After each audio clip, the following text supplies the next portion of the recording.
नमस्कार दोस्तों, स्वागत है आज आप सबका मेरे इस वीडियो में। आज की इस वीडियो में हम बात करेंगे what problems you will face if you move from a support project to a development project. पहले इस वीडियो में मैं जो भी चीजें बताऊंगा वो as per my personal experience से होंगी, क्योंकि जब मैंने मूव किया था सपोर्ट से डेवलपमेंट में जाने के लिए तो मुझे बहुत ज्यादा दिक्कत आई थी उस टाइम पे। तो आज की इस वीडियो में मैं वही सारे पॉइंट्स आपको बताऊंगा, जिसमें सबसे पहली चीज होती है कोड स्टाइल एंड स्ट्रक्चर। जब भी आप किसी भी कंपनी में जाते हो, हर एक कंपनी का एक अपना पैटर्न होता है, जो भी एक सेट ऑफ इंस्ट्रक्शंस होती हैं कि किस तरह से कोड लिखा जाना चाहिए। वो कंपनी टू कंपनी और इवन की प्रोजेक्ट टू प्रोजेक्ट भी वेरी कर जाते हैं। तो जब भी आप किसी भी नए डेवलपमेंट प्रोजेक्ट में जाते हो तो ये चीज का जरूर ध्यान रखिएगा कि वो क्या स्ट्रक्चर फॉलो करते हैं। क्योंकि कई बार क्या होता है ना कि आप अपने अकॉर्डिंग आपने प्रॉपर एक्यूरेट कोड लिख दिया होता है, लेकिन क्या पता वो स्ट्रक्चर वो फॉलो ना करते हो, जिसके कारण आपको सारा का सारा कोड फिर से लिखना पड़ जाता है।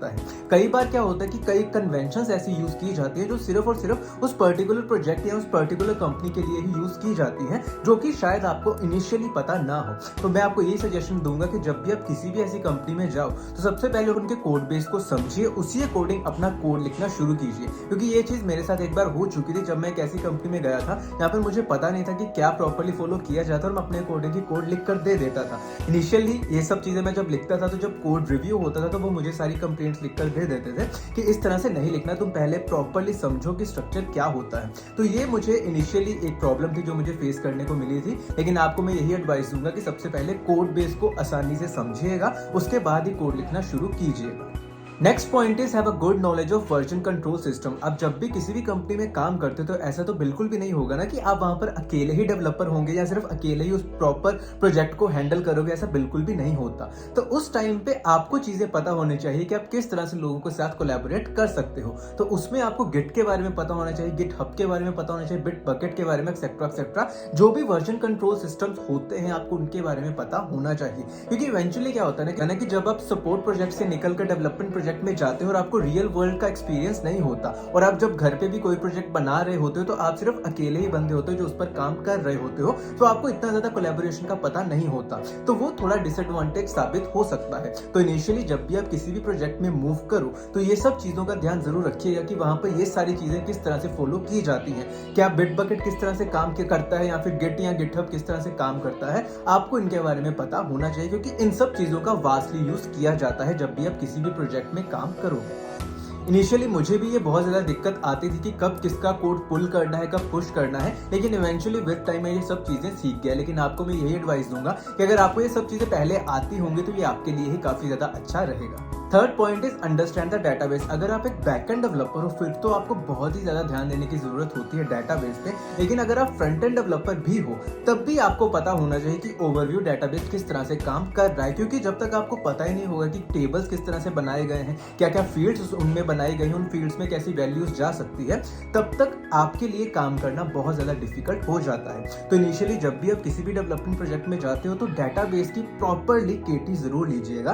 क्या क्या उसमें स्ट्रक्चर बनाया हुआ है, किस तरह से वो टेबल्स काम कर रहे हैं, क्या क्या रिलेशन आपस में टेबल्स का बनाया हुआ है, आपको इन सब के बारे में पता होना चाहिए। इनिशियली जब आपको केटी दी जाती है तो इन सब चीजों को ऊपर ऊपर से ही बताया जाता है, but I would suggest you कि इन सब चीजों पर थॉरली ध्यान देने की जरूरत होती है। क्योंकि यही बेस होता है। अगर आपको डाटाबेस एक बार समझ में आ गया किसी भी डेवलपमेंट प्रोजेक्ट का, उसके बाद काम करना काफी ज्यादा इजी हो जाता है। क्योंकि यही गलती मुझसे एक बार हो चुकी थी जब मैं एक ऐसे प्रोजेक्ट में चला गया जहां पर मैंने प्रॉपर्ली डाटाबेस नहीं सीखा कि किस तरह से प्रॉपर्ली डाटाबेस कनेक्टेड है या फिर क्या चीजें हो रही हैं। उस टाइम पे मुझे बहुत ज्यादा दिक्कत आने लग पड़ी थी। लेकिन उसके बाद मैंने उस चीज से सीखा और अब जिस भी प्रोजेक्ट में जाता हूं तो सबसे पहला ध्यान मेरा डाटाबेस पर ही होता है कि डाटाबेस तुम मुझे प्रॉपर्ली समझाओ, उसके बाद क्या काम है वो मैं खुद ही समझ जाऊंगा। Next point is understand the scope of API. जब भी आप किसी भी डेवलपमेंट प्रोजेक्ट में जाते हो तो एपीआई बहुत ज्यादा इंपॉर्टेंट चीज हो जाती है। आपको पता होना चाहिए कि उनका प्रॉपर्ली स्कोप क्या होता है, क्या क्या चीजें आप एज ए इनपुट वहां पर पास कर रहे हो, क्या क्या चीजें आपको इन रिटर्न आउटपुट में मिल रही हैं। आपको इनकी प्रॉपर जानकारी होनी चाहिए। जब भी आप किसी भी डेवलपमेंट प्रोजेक्ट में जाओगे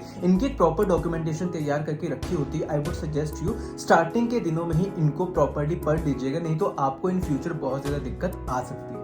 and the last but not the least, always ask questions. अगर आपको किसी भी जगह पे दिक्कत आ रही हो, उसी टाइम पे आप क्वेश्चंस पूछ लीजिएगा ताकि आपको कल को उसका डाउट ना रहे। क्या होता है ना कि जब आप एक सपोर्ट प्रोजेक्ट से निकलकर डेवलपमेंट में मूव होते हो तो एक डर बैठा रहता है आपके मन में कि यार मैं कोई ऐसी चीज ना पूछ लूं जो कि बहुत ही बचकानी सी हो, उनको लगे कि यार तुम्हें ये भी नहीं पता। ये सब ख्याल उस टाइम पे दिमाग में आते हैं, क्योंकि क्या होता है ना, बहुत सारे लोगों का अलग अलग दिमाग होने के कारण हर एक बंदे को अलग चीज अंडरस्टैंड करने में अलग टाइम लगता है। तो क्या पता उस टाइम पे वो चीज अगर आपको समझ में नहीं आई हो, तो अगर आप पूछ लोगे तो इन फ्यूचर आपको वो वाला डाउट भी खत्म हो जाएगा। तो ऑलवेज आस्क क्वेश्चन, कोई भी आपको जज नहीं करेगा, और अगर कोई आपको जज कर भी रहा होगा तो क्या ही फर्क पड़ता है, आपकी ही नॉलेज इंक्रीज होगी अगर आप वो उस टाइम पे डाउट पूछ लोगे, ताकि इन फ्यूचर आपको किसी भी तरह की दिक्कत ना आए। तो ये आपके लिए ही फायदेमंद साबित होगा। तो ये सारे के सारे पॉइंट्स हैं जिस पर आपको ध्यान देने की जरूरत होती है जब भी आप कभी सपोर्ट से निकलकर डेवलपमेंट में जाते हो। ये इनिशियल प्रॉब्लम्स मुझे फेस करने को मिली थी, आई होप कि आपको फेस करने को ना ही मिले। तो इसी के साथ आज के लिए बस इतना ही। अगर ये वीडियो आपको अच्छी और इन्फॉर्मेटिव लगी हो तो इस वीडियो को लाइक और शेयर करना बिल्कुल भी मत भूलिएगा।